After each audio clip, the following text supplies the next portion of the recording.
बिहार के नेता प्रतिपक्ष तेजस्वी यादव मधेपुरा पहुंच रहे हैं, क्या तैयारी है? प्रेस वार्ता बुलाई हैं आप।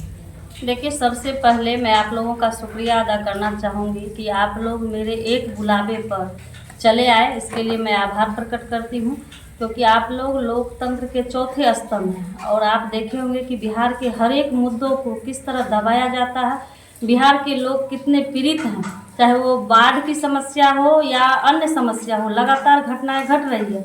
आपने हाल में ही देखा कि किस तरह मंत्री जी के द्वारा, जीवेश मिश्रा जी के द्वारा पत्रकार को पीटा गया और हमारे नेता जो तेजस्वी जी हैं लगातार वह उस धरना स्थल पर आकर के उन पे एफआईआर भी दर्ज कराए और लगातार बिना थके हुए कई सारे यात्रा पर निकले थे। बिहार बोर्डर यात्रा से लेकर के बिहार अधिकार यात्रा पर अभी निकले हुए हैं और हमारे नेता जिस तरह 17 महीनों के कार्यकाल में कार्य किया है वह पूरे बिहार के लोग वाकिफ है कि किस तरह उन्होंने युवाओं को रोजगार देने का काम किया और चाहे कोई भी मुद्दे हो वो धरातल से निकल करके अपनी आवाज़ों को रखते हैं। और उन्हीं के परिप्रेक्ष्य में आपने देखा हुआ कि 18 सितंबर को हमारे नेता मधेपुरा आगमन है और हम लोग उनके भव्य स्वागत के लिए तैयार है। पार्टी के तमाम वरिष्ठ कार्यकर्ता हों, नेता हों या हर युवा साथी हो, तमाम लोग उनके आगमन के लिए उत्सुक है कि हमारे मधेपुरा की धरती, मंडल की धरती, समाजवादी की धरती पर वह पदार्पण कर रहे हैं और जिस तरह वह युवाओं का आइकॉन बन रहे हैं, तो हम लोग भी उनके स्वागत में दिन रात संघर्ष कर रहे हैं, धरातल पर जा रहे हैं कि भारी से भारी भीड़ संख्या आए, लोग उनको सुने।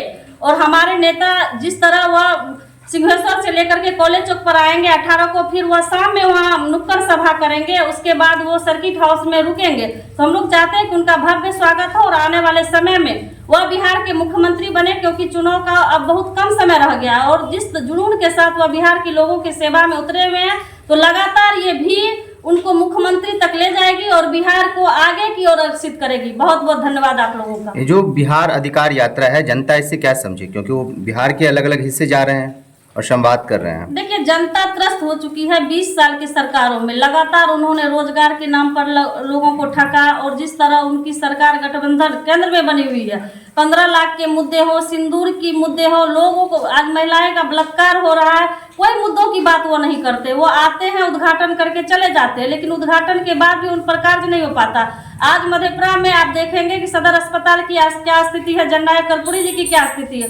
बहुत सारे यहाँ कारखाने हैं जो खुल नहीं पाए हैं, लोग पलायन के लिए त्रस्त है। तो हमारे नेता जिस तरह लोगों को वादे करते हैं, वो कहते हैं कि मैं उम्र का कच्चा जरूर हूँ लेकिन अपने जुबान का पक्का हूँ, जो देखने के लिए धरातल पे भी मिला कि 17 महीनों के कार्यकाल में किस तरह वह बिहार के लोगों को रोजगार देने का काम किया। तो लोगों में एक विश्वास जगी है और आप देख रहे होंगे कि माय बहन योजना के तहत जो 20 सालों से बिहार में सरकार बनी हुई थी वह किन्हीं के खाते में नहीं जा रहा था, लेकिन हमारे नेता के डर से उन्होंने घोषणाएं धरातल पर रखी कि हमारी सरकार आएगा तो हम प्रत्येक माँ बहनों के खाते में रखेंगे।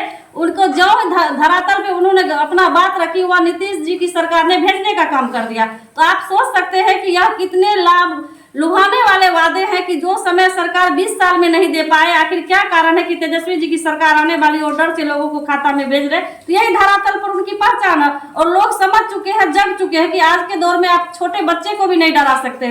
तमाम मुद्दे को दबाया जा रहा है। मैं आप लोगों से भी अपील करना चाहती हूँ कि आप लोग भी धरातल की आवाज बनकर, लोकतंत्र के चौथे आवाज बन करके, जिस तरह जन जन के नेता हमारे नेता हैं, युवा नेता हैं, उनको मुख्यमंत्री बनाना है और बिहार को विकसित करना है।